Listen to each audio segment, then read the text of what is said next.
प्रभु यीशु ने हर विश्वासी को एक अद्भुत वादा कर दिया कि जो मेरे नाम में मांगोगे मैं कर दूंगा। फिर उन्होंने ये भी कह दिया कि तुम्हारे पिता जो स्वर्ग में हैं तुम्हारी हर प्रकार की जरूरतों के बारे में जानते हैं।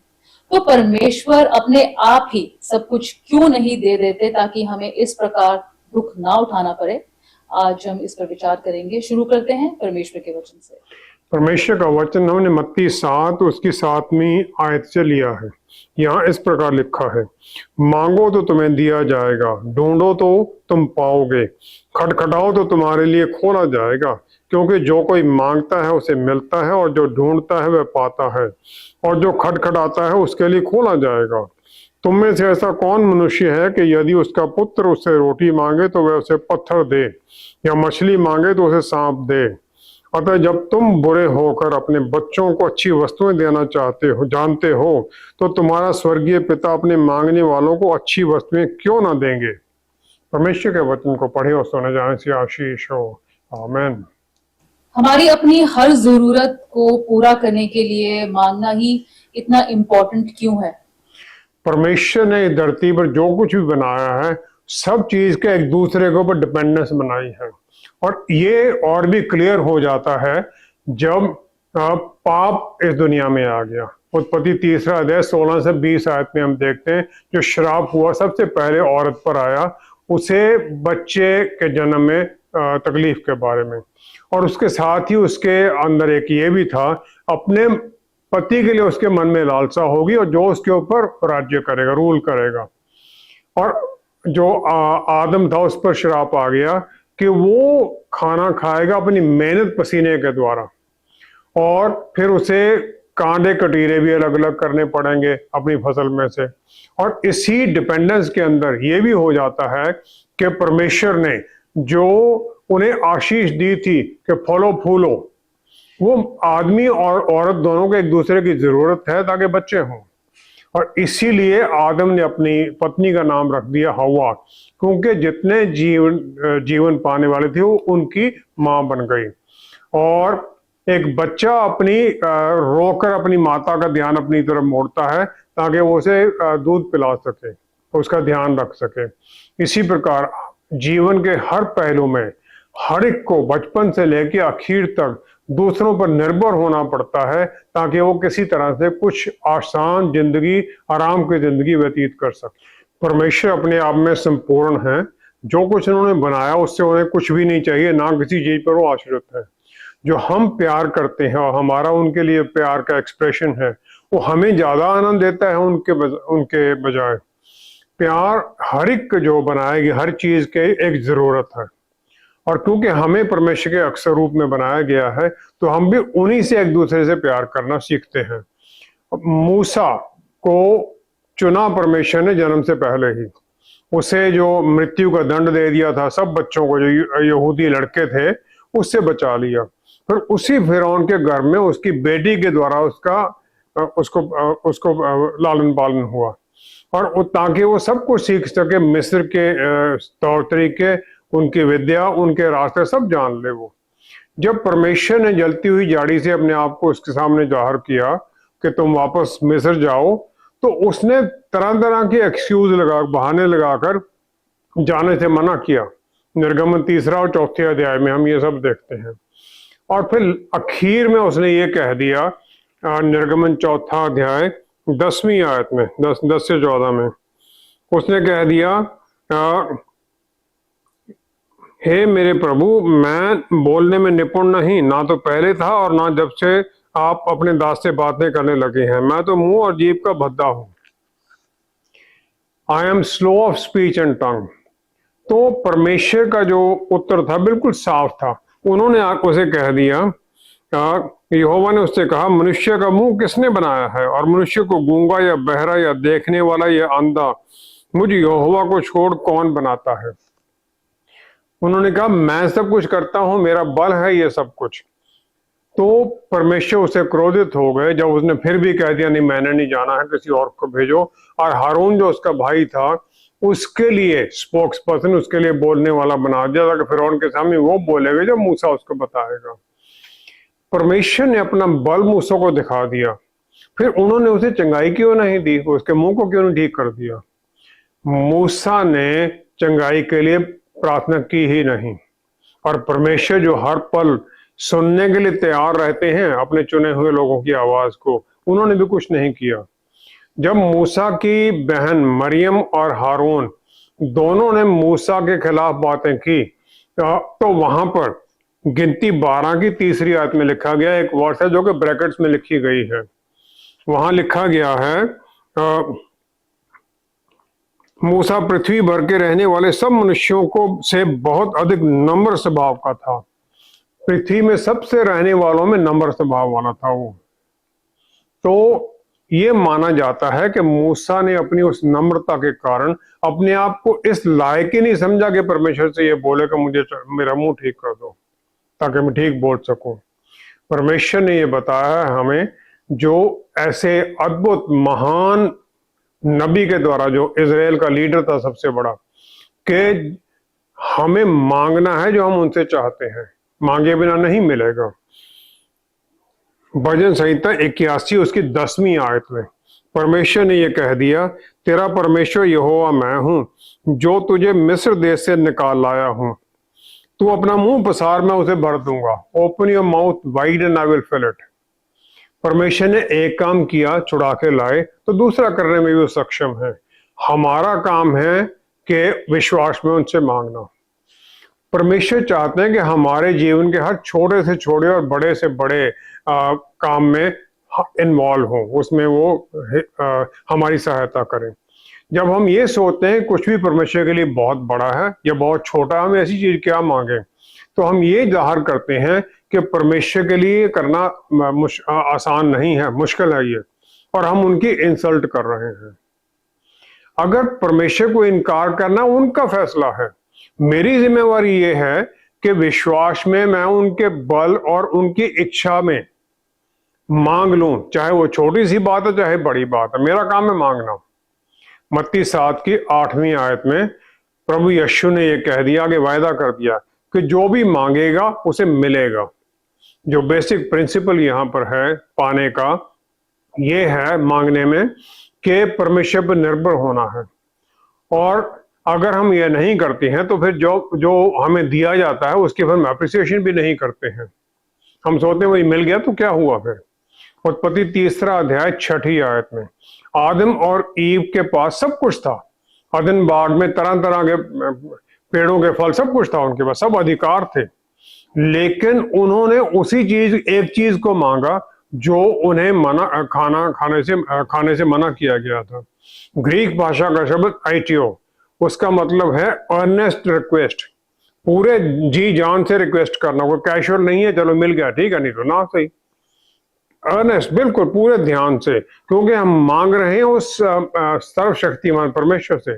मत्ती 7 की 11 में प्रभु यीशु ने जो ये मांगना है उसे परमेश्वर की दया के साथ उनकी आशीषों के साथ भी जोड़ दिया, क्योंकि परमेश्वर अपने बच्चों को क्यों नहीं देंगे सब कुछ, उन्होंने ये सवाल कर दिया।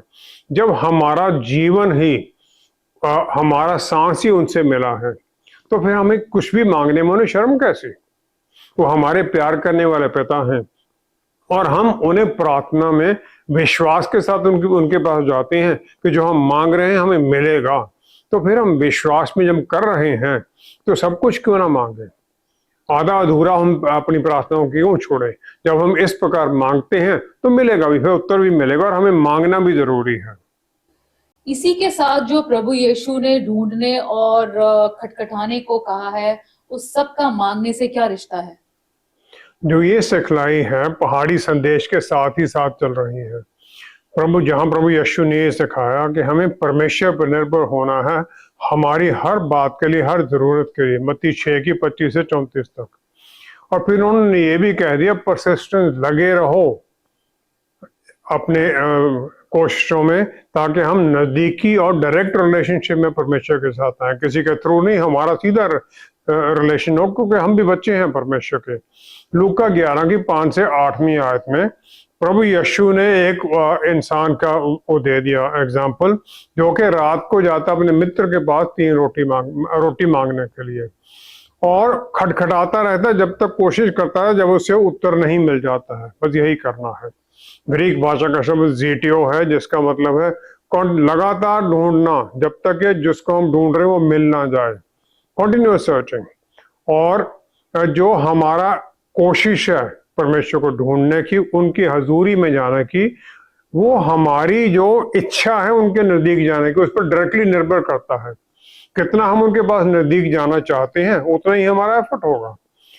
यिर्मयाह नबी की पुस्तक 29 अध्याय 13 आयत में परमेश्वर ने सबको वायदा कर दिया कि तुम मुझे ढूंढोगे और पाओगे भी, क्योंकि तुम अपने संपूर्ण मन से मेरे पास आओगे।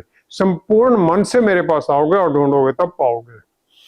प्रार्थना या ढूंढना पैसे वर्क नहीं है, बोल दिया बस हो गया, उसके बाद में तो ये कॉन्टिन्यूअस लगातार एफर्ट है अंदर मन की गहराई से।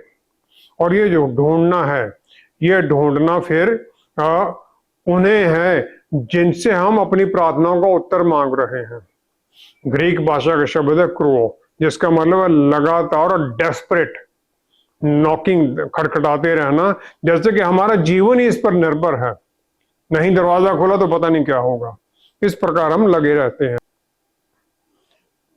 लूका 18 की पहली 8 आयत में प्रभु यीशु ने उस विधवा के जो पैराबल उससे बता दिया कि इंसानों को लगातार प्रार्थना में लगे रहना चाहिए और दिल छोटा नहीं करना चाहिए।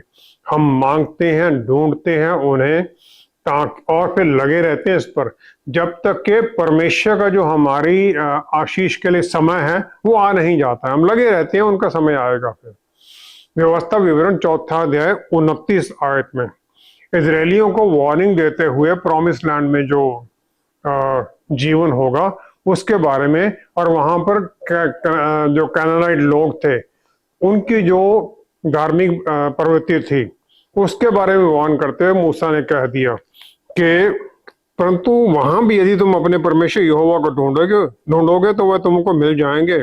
शर्त यह है कि तुम अपने पूरे मन से और अपने सारे प्राण से उन्हें ढूंढो।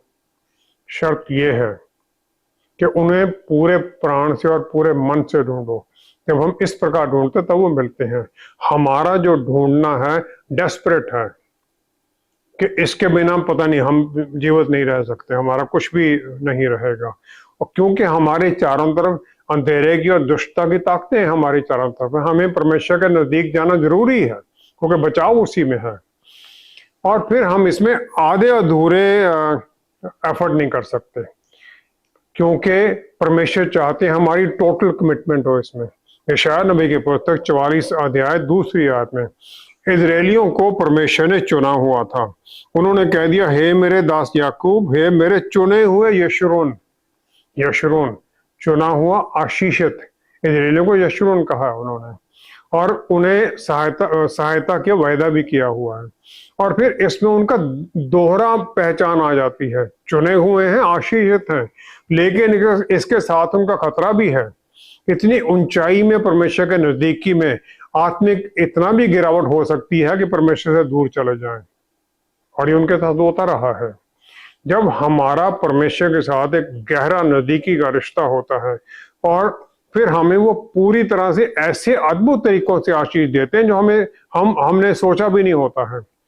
याकूब एसाव के डर से अपने पिता इसाक के घर से भागता है और वो जाता है अपनी माता रिबेका के भाई लबान के पास। उसके पास उसमें शक है, उसे पता नहीं आगे क्या होना है भविष्य में। और इस जर्नी के ऊपर उत्पत्ति 28 में हम देखते हैं कि 28 की 11 आयत में उसने किसी स्थान में पहुंचकर रात वहीं बिताने का विचार किया। एंड रूट मतलब अनएक्सपेक्टेड है, ये कहीं एक पहुंचा, वहां सो गया, अंधेरा हो गया था।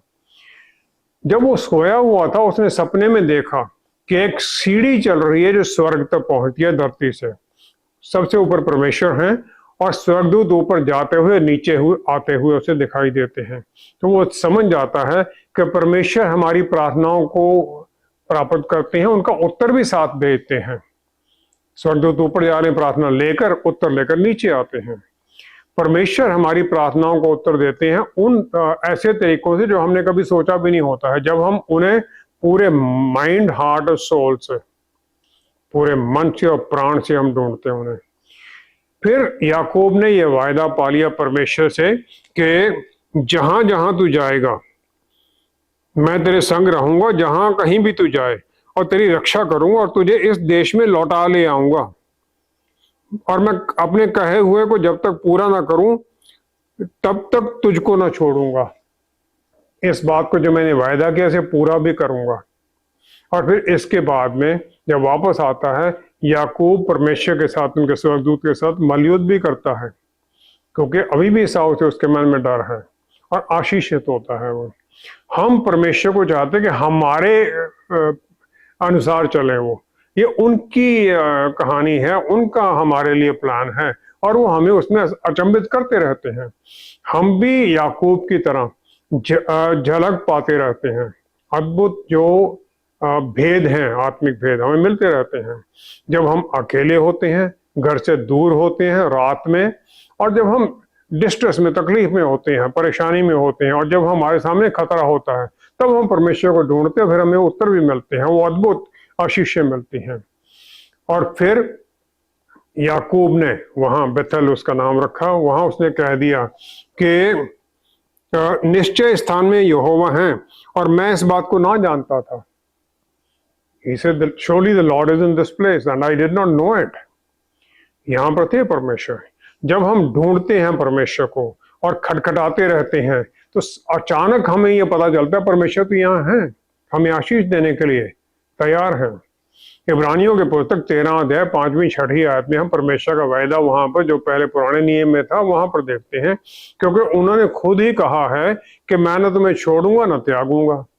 परमेश्वर अपने बच्चों से छुपते नहीं है किसी भी तरह से कि छुप गए तो हमें मिल ही नहीं रहे हैं, और वो हमेशा तैयार हैं जब हम उन्हें ढूंढते हैं अपने पूरे मन के साथ। व्यवस्था विवरण 32 अध्याय उसकी 9वीं आयत में, व्यवस्था विवरण 32 अध्याय उसकी 9वीं आयत में मूसा ने अपने लोगों को ये वायदा आशीष दे दी, क्योंकि यहोवा का अंश उसकी प्रजा है। परमेश्वर का अंश जो है उनका पोर्शन है इस दुनिया में, उनके लोग हैं।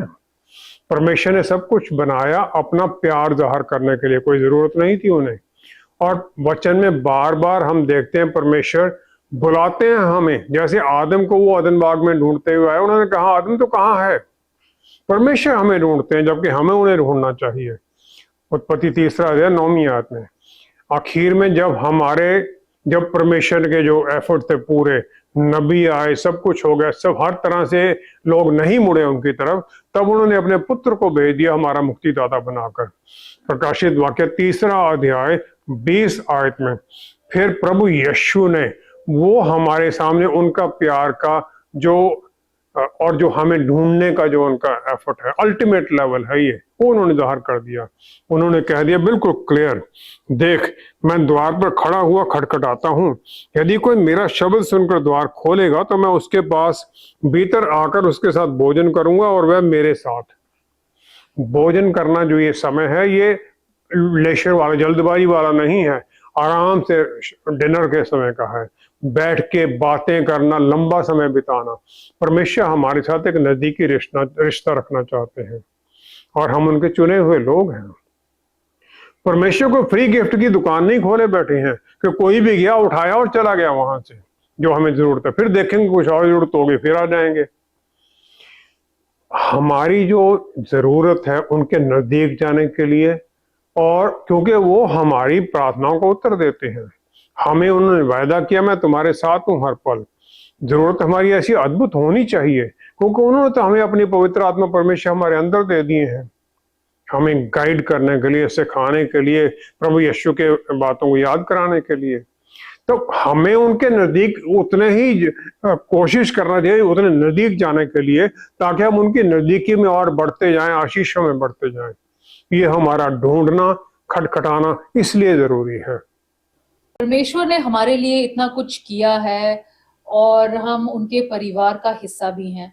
जब हम दुख या परेशानी में होते हैं तो हमसे इतना दूर क्यों लगते हैं? परमेश्वर हमसे दूर नहीं हुए हैं, लेकिन जो उन्हें अपना मुक्तिदाता मानकर उनकी तरफ मुड़ते हैं उनमें हैं वो। यूहन्ना 4 अध्याय उसकी 24 आयत में प्रभु यीशु ने सामरी औरत को बता दिया, परमेश्वर आत्मा है और अवश्य है कि उसकी आराधना करने वाले आत्मा और सच्चाई से आराधना करें। एक आत्मा नहीं, परमेश्वर आत्मा है, हमारे अंदर उनका अंश है, आत्मा हमारे अंदर है और उसी के द्वारा ही हम परमेश्वर के साथ जुड़ सकते हैं। हमारे अंदर सोल है, प्राण हमारा, जो कि शरीर और हमारी आत्मा का एक बीच में लिंक है, कम्युनिकेशन है। हम परमेश्वर को फिजिकल शारीरिक उसमें देखना चाहते हैं, आत्मिक में नहीं देखना चाहते हैं, क्योंकि हम उन्हें 5 इंद्रियों के द्वारा उन्हें महसूस करना चाहते हैं। इसीलिए इंसान ने तरह तरह के धर्म बना लिए, तरह तरह के रिचुअल चला दिए हैं, ताकि परमेश्वर को जो देखने की जो इच्छा उसे पूरा कर सकें।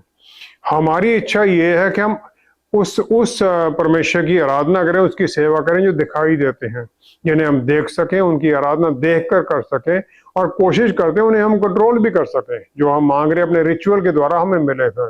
दूसरा ये है कि जिस परमेश्वर को हम सेवा करते हैं, हम उन्हें एटीएम की तरह इस्तेमाल करना चाहते हैं कि जो हमें चाहिए, जब हमें चाहिए और जहां चाहिए हमें मिल जाए।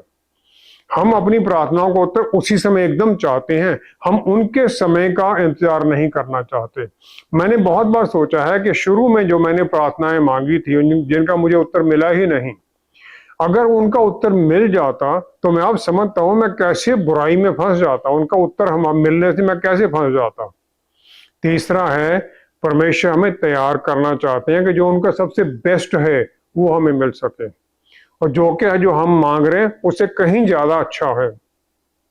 परमेश्वर ये नहीं चाहते कि हम उनसे पाएं जो हमने मांगा और फिर उनके पास से निकल जाएं, और ये हो जाता है हम जब अहंकार में आ जाते हैं कि हमें तो उत्तर ही एकदम मिल जाता है, और या फिर जो हमें मिलना चाहिए उससे कहीं ज्यादा मिल जाता है हमें, तभी हम अहंकार में आ जाते हैं। चौथा है, हम इस दुनिया का हिस्सा हैं और हमारा जीवन के द्वारा बाकी सबके ऊपर असर पड़ता है, हमारे परिवार में नहीं, सिर्फ नेबरहुड में नहीं, ऑल ओवर। और परमेश्वर जो उनकी डीलिंग्स है उसमें पार्शियलिटी किसी से नहीं करते हैं, सबको बराबर मानते हैं, रोमियो 2:11 के अनुसार। उनके जो रिसोर्सेज है वो लिमिटेड नहीं है, हमारी कैपेसिटी उन्हें उस प्राप्त करने के लिए लिमिटेड है। पांचवा ये है कि हम क्लियर हों कि हमने मांगना क्या है। मार्कुस 10:47 से 52 आयत के अंदर, मार्कुस 10 में हम देखते हैं वो अंधा बार्थमई भिखारी है जो चिल्लाता है प्रभु यीशु की तरफ कि मुझे मेरी सहायता करो, दया करो मेरे ऊपर। पहला उसका काम है, लगा रहता है परमेश्वर को प्रभु यीशु को पुकारने के लिए, दूसरे बोलते चुप कर जा तो। दूसरा उसका है, जब उसे बुलाया जाता है तब उसने अपना वस्त्र फेंक दिया और प्रभु यीशु की तरफ चला गया, कपड़ा फेंककर शीघ्र उठा और चला गया। उसे ये विश्वास था कि मेरे जीवन में कुछ अद्भुत चेंज होने, बदलाव आने वाला है और मुझे इस भिखारी के वस्त्र की जरूरत नहीं पड़ेगी। जब प्रभु यीशु ने उससे पूछा कि तू क्या चाहता है मैं तेरे लिए करूं, उसका उत्तर बिल्कुल क्लियर था। उसने कहा, हे रबी, ये कि मैं देखने लगूं, क्लियर है मुझे क्या चाहिए। और जब उसकी इस प्रकार हम बिल्कुल क्लियर और डेफिनेट प्रार्थना करते हैं, उत्तर भी आता है। चौथा उसका है कि वह तुरंत देखने लगा और मार्ग में प्रभु यीशु के पीछे हो लिया, उनके पीछे हो लिया, अपना पुराना काम, उसने पुराना जीवन छोड़ दिया। वो आशीषित होने के कारण धन्यवाद में आगे बढ़ गया और प्रभु यीशु की शिक्षा के अनुसार चलने के लिए, जीने के लिए चल पड़ा। पांचवा है जो हमारी प्रार्थना को उत्तर मिलता है, हमें आज्ञाकारिता में लेके जाता है। लूका 8:30 से 38 आयत में गडारा में एक इंसान है जिसे एक लीजन 6000 दुष्ट आत्माओं ने घेरा हुआ था और प्रभु यीशु ने उसे छुड़ा दिया। अब वो प्रभु यीशु के पीछे चलना चाहता है और प्रभु यीशु ने उसे कह दिया कि विदा करके उसे कहा, अपने घर को लौट जा और लोगों से बता के परमेश्वर ने तेरे लिए कैसे बड़े बड़े काम किए हैं। उसे एवेंजलिस्ट बना दिया कि जाओ लोगों को बताओ और उनको मोड़ो परमेश्वर की तरफ। और फिर हमें इस प्रकार आज्ञाकारिता में चलना है। और इसका हमारे लिए महत्व क्या है एक विश्वासी के लिए? पहला तो यह है कि हमें परमेश्वर पर निर्भर होना है और अकेले उन्हीं पर होना है। जो परमेश्वर में विश्वास में मांगता है तो फिर परमेश्वर उसे उत्तर भी देते हैं, उनकी समय, उनकी बुद्धि के अनुसार हमें उत्तर मिलता है। और ये है कि नजदीकी रिश्ता जैसे एक पिता और पुत्र के बीच में होता है, किसी रिचुअल में नहीं है, ये विश्वास में होता है और उसी के अनुसार फिर हमें मिलता भी है। दूसरा है कि डिलीजेंस, पूरे केंद्रित मन करके उनके पीछे हो लेना, और फिर ढूंढना है उन्हें वचन के अनुसार, आराधना के अंदर उनके वचन पर मनन करते हुए उनके नजदीकी रिश्ते में आने के लिए एक गहरी इच्छा मन में हो कि हम उनकी हजूरी में और उनके कंट्रोल में अपने जीवन को जिए। इस इच्छा में फिर हम मांगते हैं, इस अधीनगी में फिर हम मांगते हैं। तीसरा है खटखटाने में लगे ही रहना, चाहे उत्तर आ रहा है चाहे नहीं आ रहा है, दिखाई दे नहीं रहा, खटखटाते रहेंगे। फिर हम विश्वास में वेट करते हैं, लगे रहते हैं प्रार्थना में, मुड़ते नहीं, कोई शॉर्टकट नहीं ढूंढते, कोई रिचुअल में नहीं चले जाते, ये करेंगे तो उत्तर मिलेगा, नहीं, हम लगे रहते हैं। चौथा है परमेश्वर की इच्छा को ढूंढना, उनके अनुसार चलना। हमारा अकेला पर्पस एक ही होना चाहिए कि परमेश्वर को महिमा मिले हमारे जीवन के हर हिस्से में। हमारा पर्सनल गेन जरूरी नहीं है, उनकी इच्छा, उनका जो हमारे जीवन के लिए इच्छा है वो पूरी होनी चाहिए, और उनका पर्पस हमारे जीवन के लिए पूरा हो ताकि हम दूसरों के लिए भी आशीष का कारण बने। जो मांगना, ढूंढना और खटखटाने की इस बात के ऊपर चलते हैं, उन्होंने अद्भुत तरीके से अपने जीवन में सुपर नेचुरल तरीके से दरवाजे खुलते हुए देखे और आशीषें पाई हैं। आत्मिक तौर पर बदलाव आता है, शरीर में बदलाव आता है, सोसाइटी में उनकी इज्जत बदलाव आता है, धन दौलत में बदलाव आता है, और उनके जीवन में पूरी तरह शांति बढ़ जाती है। इस प्रकार नजदीकी का रिश्ता में बढ़ना और परमेश्वर की फेलोशिप में चलना, जो कि ऑलमाइटी गॉड है, जिनकी इच्छा ही है हमारी प्रार्थनाओं को उत्तर देने की, तब हम उनके साथ नजदीक में चले जाते हैं, और फिर ये मांगना, खटखटाना और ढूंढना, ये सब हमारे जीवन में पूरा होने लग जाता है। वो हम उनके साथ नजदीक हो जाते हैं, वो हमारे अंदर हमारे साथ नजदीक हो जाते हैं। आइए हम प्रार्थना करें। पिता परमेश्वर, क्या ही धन्य है आप, हर तरह से हमें आशीषें दी हैं आपने, हर तरह से हमें सुरक्षित रखा है, हमारी प्रार्थनाओं को उत्तर देते हैं, और सबसे बड़ी बात आपने कर दी कि कहीं हम किसी कमजोरी में ना आ जाएं, हमें बल से भर देते हैं। पवित्र आत्मा परमेश्वर द्वारा हमें आत्म संयम सिखाते हैं और हर बात का उत्तर देते हैं। पवित्र आत्मा परमेश्वर हमें गाइड करते हैं ताकि हम नजदीकी में, आपके प्यार में, आपकी आशीषों में जुड़े रहें।